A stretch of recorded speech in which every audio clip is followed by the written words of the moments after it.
जय श्री कृष्ण।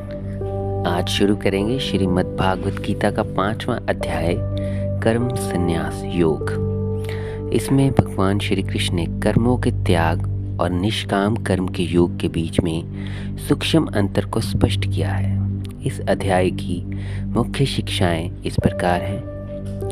कर्म बनाम संन्यास। इसमें अर्जुन के संशय पर कृष्ण स्पष्ट करते हैं कि कर्म का स्वरूप त्याग और फल की इच्छा का त्याग दोनों ही परम कल्याणकारी हैं। हालांकि सामान्य मनुष्यों के लिए कर्म योग अधिक सुगम और श्रेष्ठ बताया गया है। संन्यासी वह व्यक्ति जो ना किसी से द्वेष करता है और ना ही किसी फल की इच्छा रखता है, उसे नित्य सन्यासी समझना चाहिए।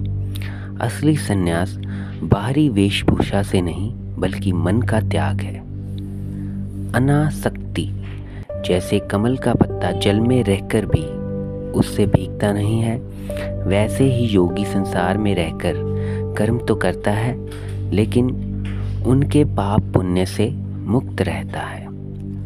समदर्शिता। एक आत्मज्ञानी व्यक्ति विद्या संपन्न ब्राह्मण, गाय, हाथी, कुत्ते और चंडाल सबको एक समान दृष्टि से देखता है, क्योंकि वह सब में एक ही परमात्मा का वास देखता है।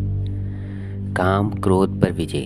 जो व्यक्ति शरीर त्यागने से पहले काम और क्रोध के वेग को समझने, सहने और नियंत्रण करने में समर्थ हो जाता है, वही सुखी और योगी है। शांति का मार्ग। अंत में कृष्ण बताते हैं कि उन्हें सभी यज्ञों और तपस्याओं का भोक्ता तथा समस्त लोकों का स्वामी जानकर ही मनुष्य परम शांति प्राप्त कर सकता है।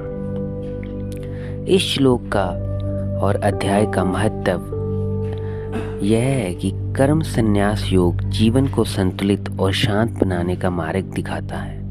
यह सिखाता है कि मनुष्य अपने कर्तव्य निभाते हुए भी आंतरिक रूप से मुक्त रह सकता है। फल की आसक्ति छोड़ने से तनाव, भय और निराशा कम होती है तथा मन शुद्ध होता है। यह योग कर्म और ज्ञान के बीच सेतु बनाकर आत्म विकास, समत्व भाव और स्थायी शांति की प्राप्ति में सहायक है। आधुनिक जीवन में यह हमें जिम्मेदार रहते हुए भी मानसिक स्वतंत्रता देता है। धन्यवाद।